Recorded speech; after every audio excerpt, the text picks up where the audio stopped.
जी हां दोस्तों, बड़ी खबर निकलकर सामने आ रही है। ईरान में दंगाइयों के खिलाफ बड़ी कार्रवाई, चुन चुनकर कर रहा गिरफ्तार, हथियार बरामद। सुप्रीम लीडर पर हमले की धमकी पर ईरानी सेना का दो टूक जवाब, अंजाम होगा बेहद खतरनाक। उधर अमेरिका की धमकियों को ठेंगा, रूस बोला ईरान से नहीं रुकेगा व्यापार।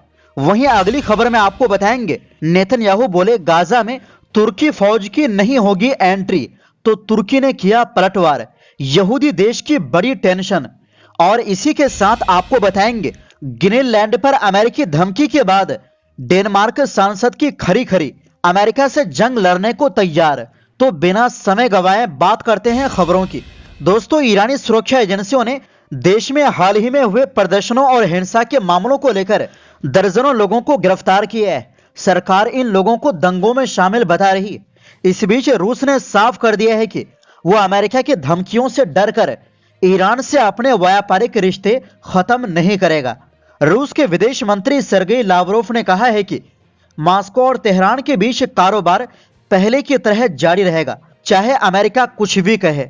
ईरानी न्यूज एजेंसी तस्नीम के मुताबिक सुरक्षा बलों ने इस्फहान शहर में 73 हथियारबंद लोगों को गिरफ्तार किया, जो हाल के प्रदर्शनों में शामिल बताए जा रहे हैं। इसके अलावा पश्चिमी ईरान के अंडी मेशक इलाके से 14 कथित सरगनाओं को पकड़ा गया और वहां से 9 हथियार भी बरामद किया गया।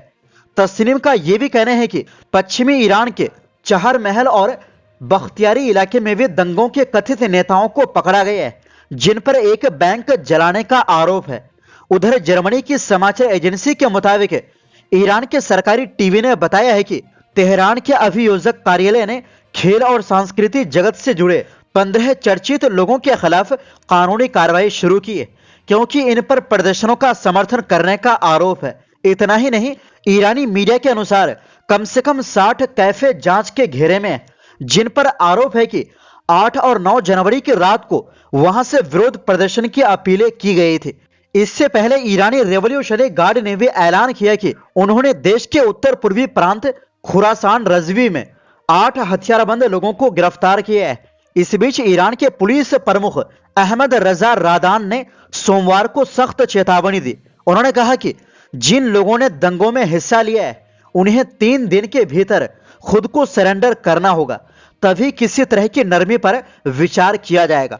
इस बीच ईरान की सेना ने अमेरिका के राष्ट्रपति डोनाल्ड ट्रंप के बयानों पर तीखी प्रतिक्रिया दी है। ईरानी सेना ने कहा है कि अगर देश के supreme leader ayatollah Ali Khamenei पर हमला करने की कोशिश हुई तो उसका बेहद सख्त जवाब दिया जाएगा। सेना ने चेतावनी दी कि ऐसा करने वालों को कहीं भी सुरक्षित नहीं छोड़ा जाएगा। ईरानी संसद की राष्ट्रीय सुरक्षा समिति ने भी बयान दिया है कि अगर सुप्रीम लीडर पर हमला हुआ तो इसे पूरे इस्लामी जगत के खिलाफ जंग माना जाएगा और इसके जवाब में जिहाद का फतवा जारी हो सकता है। अब बात रूस की। रूस के विदेश मंत्री सर्गेई लावरोव ने साफ शब्दों में कहा है कि रूस के पास ईरान से व्यापार रोकने की कोई वजह नहीं है। उन्होंने कहा कि अमेरिका की धमकियों के बावजूद रूस वही करेगा जो उसके राष्ट्रीय हित में होगा। दरअसल 12 जनवरी को राष्ट्रपति ट्रंप ने चेतावनी दी थी कि जो भी देश ईरान से व्यापार करेगा उस पर अमेरिका 25% टैरिफ लगाएगा। इधर संयुक्त राष्ट्र ने भी ईरान पर दबाव बढ़ा दिया है। संयुक्त राष्ट्र मानवाधिकार परिषद ने ऐलान किया है कि शुक्रवार को एक आपात बैठक बुलाई जाएगी, जिसमें ईरान में मानवाधिकार स्थिति पर चर्चा होगी। ये बैठक आइसलैंड, जर्मनी, ब्रिटेन समेत कई देशों की मांग पर बुलाई जा रही है। इन सब के बीच ईरान लगातार ये कहता आ रहा है कि देश में जो कुछ भी हो रहा है उसके पीछे विदेशी साजिश है। ईरान का आरोप है कि अमेरिका और उसके सहयोगी आर्थिक प्रतिबंधों, राजनीतिक दबाव और अशांति फैलाकर सरकार को कमजोर करने की कोशिश कर रहे हैं। वहीं दूसरी ओर दोस्तों, मंगलवार को तुर्की के एक वरिष्ठ अधिकारी ने कहा कि गाजा में बनने वाली अंतर्राष्ट्रीय फोर्स में तुर्की की भागीदारी को लेकर अभी कोई आखिरी फैसला नहीं हुआ है। यह बयान सीधे तौर पर इजरायली प्रधानमंत्री बेंजामिन नेतन्याहू के उस दावे के खिलाफ है जिसमें उन्होंने कहा था कि गाजा में तुर्की के सैनिक नहीं जाएंगे। सोमवार को इजरायल की संसद में भाषण देते हुए नेतन्याहू ने दावा किया था कि युद्ध के बाद गाजा के प्रशासन में न तुर्की की कोई रोल होगी, न ही कतर की। उन्होंने साफ कहा था, गाजा पट्टी में ना तुर्की के सैनिक होंगे और ना ही कतर के सैनिक। लेकिन इसके उलट तुर्की के एक बड़े अधिकारी ने मिडिल ईस्ट आई से बात करते हुए कहा कि तुर्की अब भी गाजा इंटरनेशनल स्टेबलाइजेशन फोर्स में सैनिक भेजने में दिलचस्पी रखता है। ये वही फोर्स है जिसकी बात अक्टूबर में अमेरिका के मध्यस्थता से बने शांति प्लान में की गई थी। तुर्की अधिकारी ने कहा, हम इस पर काम कर रहे हैं। जब उनसे नेतन्याहू के उस बयान पर सवाल किया गया कि तुर्की के सैनिक गाजा में कदम नहीं रखेंगे, तो अधिकारी ने कहा कि यह मुद्दा अभी सभी संबंधित पक्षों के बीच चर्चा में है। इसके बाद उन्होंने हल्के तंज में कहा, नेतन्याहू ने यह भी कहा था कि तुर्की बोर्ड ऑफ पीस का हिस्सा नहीं होगा। फिर क्या हुआ?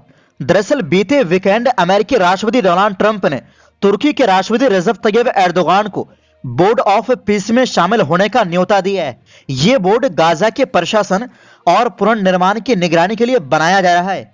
हालांकि इस बोर्ड का औपचारिक ऐलान अभी नहीं हुआ है, लेकिन जानकारी के मुताबिक इसकी अध्यक्षता खुद डोनाल्ड ट्रंप करेंगे।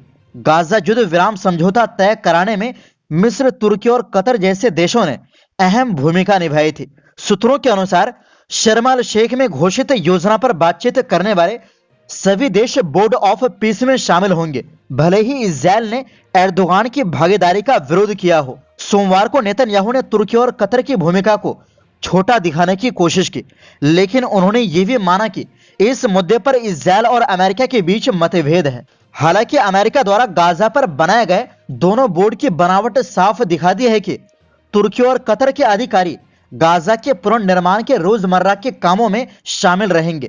इस महीने की शुरुआत में राष्ट्रपति एर्दोगान ने भी कहा था कि अगर अंतर्राष्ट्रीय फोर्स में तुर्की शामिल नहीं होता तो फिलिस्तीनी जनता उस व्यवस्था पर भरोसा नहीं करेगी।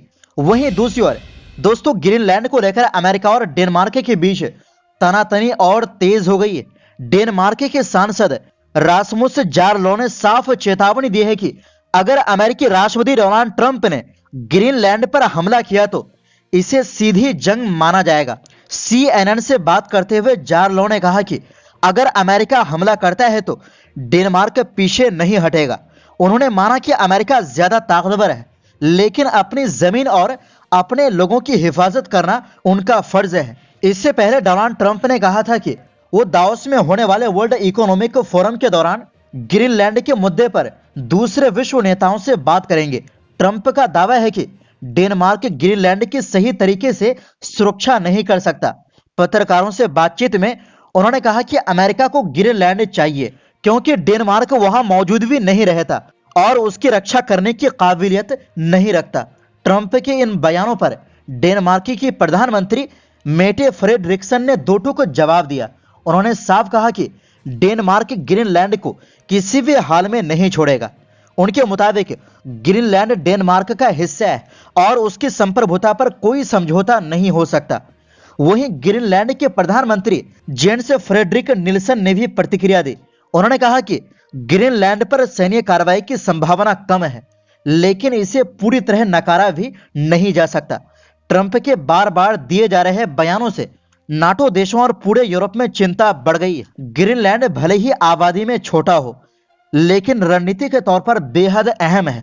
यह इलाका मिसाइल हमलों की पहले से चेतावनी देने वाली प्रणालियों और समुद्री निगरानी के लिए बेहद मुफीद माना जाता है। तो दोस्तों, फिलहाल के लिए इस रिपोर्ट में बस इतना ही। फिर मिलते हैं एक नई रिपोर्ट्स के साथ।